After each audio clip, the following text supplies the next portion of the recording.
চা বাগানে আমরা কাজ করার সময় অনেক ধরনের সুযোগ সুবিধা আমরা পেতাম না, জানলেও তো আমরা বলতে পারতাম না, আমাদের সাহস ছিল না আমাদের বলার।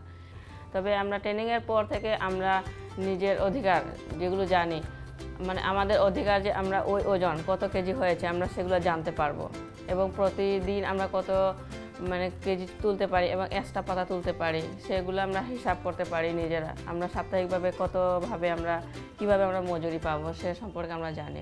আগে আমরা যা পেতাম তাই নিয়ে আমরা সন্তুষ্ট থাকতাম, কিন্তু আমরা প্রতিবাদ করতাম না আগে।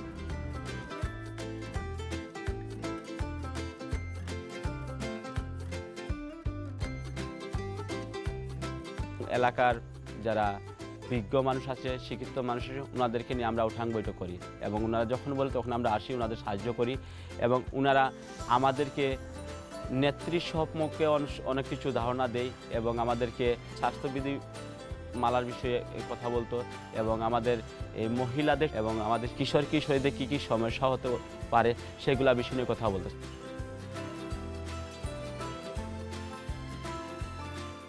তিনটা কিশোরী ক্লাবে এটা বসেছিলাম। তারপরে অনেক জায়গায় উঠান বৈঠকে আবার গর্ভবতী মাদের নিয়ে, তারপরে মেয়েদের হাইজিন বিষয়ে, আমাদের জীবনের লক্ষ্য এইসব নিয়ে আমরা আলোচনা করতাম।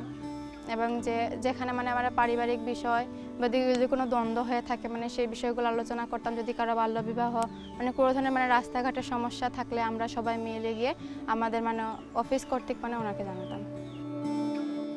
উঠান বৈঠক করছিলেন আমার বাচ্চা পেটে থাকার সময়, এই যে এনেই গুইয়া করছিলাম সবে মিলা।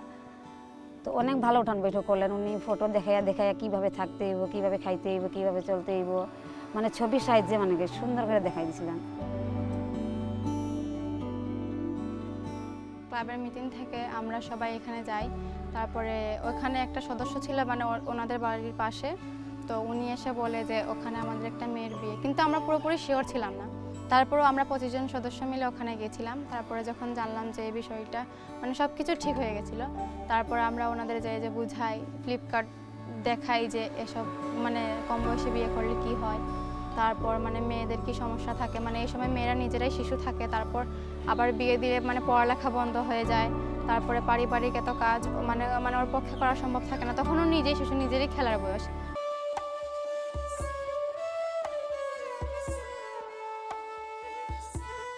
সেবার দিক থেকে যেমন আগে সবগুলো ইনস্ট্রুমেন্ট এখানে ছিল না, ইউনিসেফ দেওয়াতে এখানে আমরা সব কিছু পাইছি।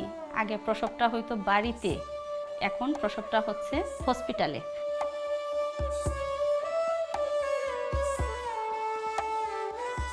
আমাদের যে শিল্পটা, আমাদের শিল্প কিন্তু সমতল জায়গায় নেই, কারণ চা চাষটা তো পাহাড় টিলাতেই হয়ে থাকে। সেই হিসাবে সন্তান প্রসবের আগে এবং সন্তান প্রসবের পরেও কিন্তু মাকে বাগানে কাজ করতে হয়। যেহেতু আমাদের নারীরা কর্মক্ষেত্রে বেশি এবং তারাই দীর্ঘ সময় ধরে কাজ করে, এখানে কিন্তু সুবন কর্ম পরিবেশ তৈরি করারও একটা বিষয় আছে মা বোনদের জন্য।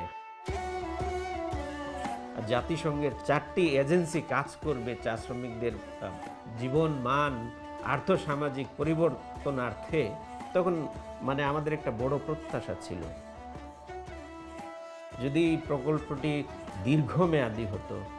কারণ চা ইন্ডাস্ট্রি বলি আর চা জনগোষ্ঠী বলি বৃহৎ একটা পরিসর, সেই হিসাবে এই প্রাচীন বা ঐতিহ্য একটা শিল্প এবং শিল্পের সাথে যারা জড়িত আছে তাদের জীবনমান উন্নয়নের জন্য অনেক স্টাডির প্রয়োজন আছে।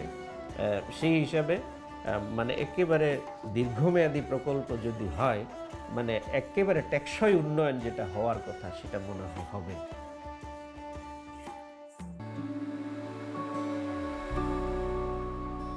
তো এখানে একটাই ডে কেয়ার সেন্টার আছে, আগে এরকম কোনো প্রশিক্ষণ কোনো প্রজেক্ট ছিল না। আমাদেরকে খুবই ভালো লাগে, আমাদের শ্রমিক মা বোনরাও খুবই খুশি আছে যে ছোট বাচ্চা দিয়ে আমরা কাজে যেতে পারি। এখানে বাচ্চা গেলে আনন্দ পায়, বই আছে, এরপরে নানান ধরনের খেলনা, আর ওই যে হাতি ঘোড়া এগুলো আছে না, এগুলো বাচ্চাগুলো আকর্ষণ হয়ে যায়।